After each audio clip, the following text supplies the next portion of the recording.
Hey guys, this is lesson 9.2, day 2. So we're going to do an activity, Can You Taste the Rainbow? We kind of talked our way through this. So the true proportion would be your correct guesses. Let's say we're going to do a significance level of 5%. The name of this procedure is a one sample z-test for P. We would need to check all conditions, of course. This would be our general formula. And this is our specific one. So what you're noticing here is that what we would be doing it here is actually using the Z to actually tell us what would be the probability if in fact the true proportion was the null hypothesis proportion, and then what would be the likelihood of whatever test statistic we get. Okay, so depending on what we're going to get in class, this might change and the conclusion might change. So that'll be interesting to see. But we'll see how many guesses people get right in class. Okay. So moving on to that, hopefully you guys got this information. It says, learning target 1. The 4-step process is first, state the parameter, the statistics, the hypothesis, and the alpha level. So our state, we really should talk about each of these 4 things, okay? Under our state. Plan, name the method you're gonna use in the conditions. So that would be our procedure and our conditions, you see. Do, show general specific formulas, a picture, and then work through your answers. So the general and specific, show your work, and then actually come up with a p-value. Then you'll know which door to walk through, okay? So finally, the conclusion, we either do or do not have sufficient evidence to conclude H sub A. So what were the other learning targets? Well, before we get to learning target 2, I want you to think about the generic form, the statistics minus the null over the standard deviation, and how that's exactly what we see here. Our test statistic is Z, because we are doing a proportion in this question. This would be our test statistic, and this would be the null hypothesis. And remember, take note, we're using the null hypothesis proportion to calculate the standard deviation. So what else did we need to focus on is this idea of a two-sided test.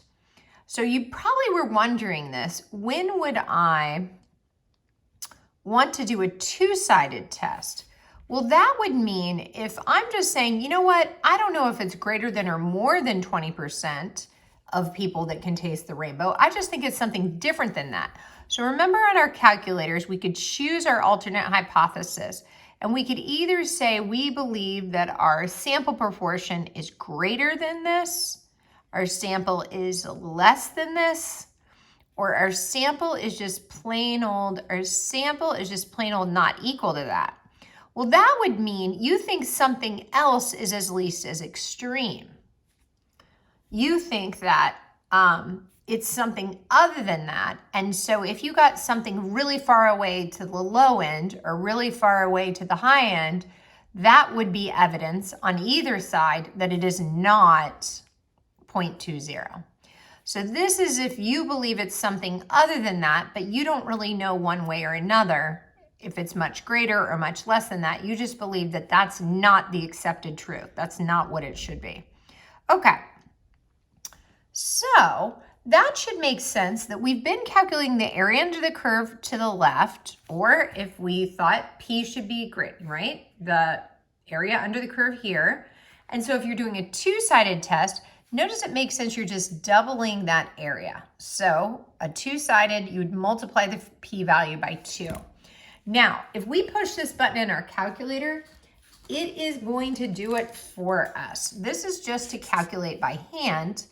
And so if you do this for you, then the calculator is multiplying the area under the curve by 2, or as we say, taking both of these areas into account.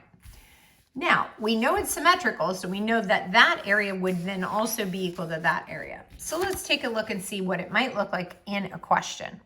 According to the National Institute for Occupational Safety, job stress poses a major threat for workers. A news report claimed 75% of restaurant employees feel stressed and that has a negative impact on their lives. Manager of a large restaurant chain wondered whether the claim is valid for employees. A random sample of 100 employees answered, 68 of them said yes. So you have some evidence it's something other than 75. Does the work stress have a negative impact on your life? So let's take a look. We want to go through each step. So hopefully you took some time to kind of think this through. It says, do these data provide convincing evidence at an alpha of 0.10? So we are dealing with a different alpha. And it says that the proportion of all employees in this chain who would say yes differs. So this is the word that is so big that tells us now I'm going to push this button. We believe it's something other than that. So we have some evidence it's not that, but is this actually by pure probability a very likely outcome, even if this was the truth? So that's what we're doing here mathematically. So let's take a look. Parameter, our P is our true proportion or our true population proportion of employees that would say yes if we asked everybody, but we didn't. This would be our test statistic, our sample proportion, which is 68 over 100 or 0.68. What is our null hypothesis? Well, we believe the accepted truth is that P is 0.75, but we believe alternatively it's something other than that because they said this word differ. So this is very important to kind of emphasize here. This is when I would choose that one on the calculator. And please note the significance level is different. So how would you work this on a calculator? Let's take a look. I go to menu, stats, stat test, and I'm going to do a 1 proportion Z. My P naught is 0.75, and I had 68 out of 100 that said yes. And actually, my very first selection is, I believe the proportion is something other than P naught. That's exactly what I want. So I'm not going to change that default. Bingo, bango, bongo. All this is right here. So I'm just going to talk through how did the calculator calculate the Z and then the P, and we already knew the P hat was 0.65 and N is 100. And this is called a 1 proportion Z test because we are doing a proportion. Okay, so let's take a look. We're doing a 1 sample Z test for P. I'm going to check my 3 conditions. My general formula I got from my notes. That's just copied from my notes. My test statistic is equal to whatever statistic I get from my sample minus the null over the standard deviation. This is my specific formula. Here's my picture. I actually got 0.68, but because they said differs, I can actually find the area under the curve to the left of 0.68, and then I get to double it, at least as extreme or far away from 0.75. Now this is using this formula, the statistic minus the null over the standard deviation. Notice I'm using the null hypothesis for P in my Z. All right, I get the same thing in my calculator. Z is negative 1.62. Oh, slightly different. I think I will fix that. Okay. And my P value is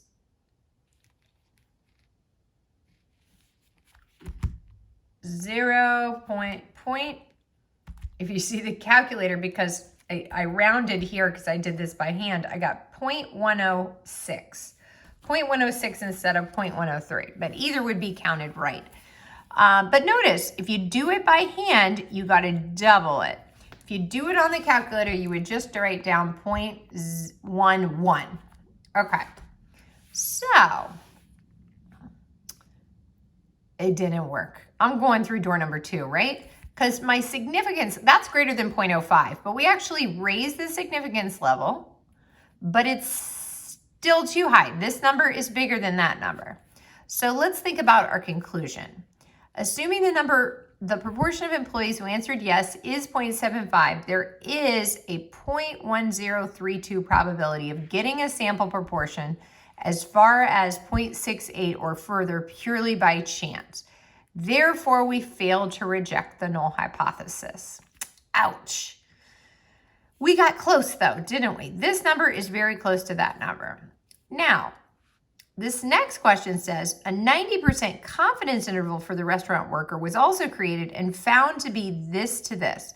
Explain how the confidence interval is consistent but gives more information than the test. Okay, so this is important. I kind of had you guys reflecting on this the other day. And so let's practice putting it in our calculators here. We go to confidence interval, and now we do a 1 proportion Z interval. Same information, 68 successes, 100 people asked, but now I have to do a 90% confidence level because my significance is 10. Okay, so let's hit OK and compare this. Notice I created this C lower and upper, just like it says in the notes. See, these numbers are exactly the same. Okay, so notice that just barely, just ever so barely, 0.75 did fall in that interval. So it came close, but it did not come out of that interval. But notice that a confidence interval provides a lot more information. It provides a range of numbers. And instead of just rejecting it like the hammer does, and we walk out of door number 2, we actually give a person a little bit more information. So we can say we're 90% confident the interval from 0.60 to 0.757 captures the true mean. So that yes falls within there. What is this really saying? So the null value of 0.75 is included in the interval. So it is plausible, the interval, and it fell off my paper here, the interval does contain our null hypothesis. So again, we still must reject the null, or excuse me, fail to reject the null. We cannot reject it because it does fall in that interval. Thanks for joining us, guys.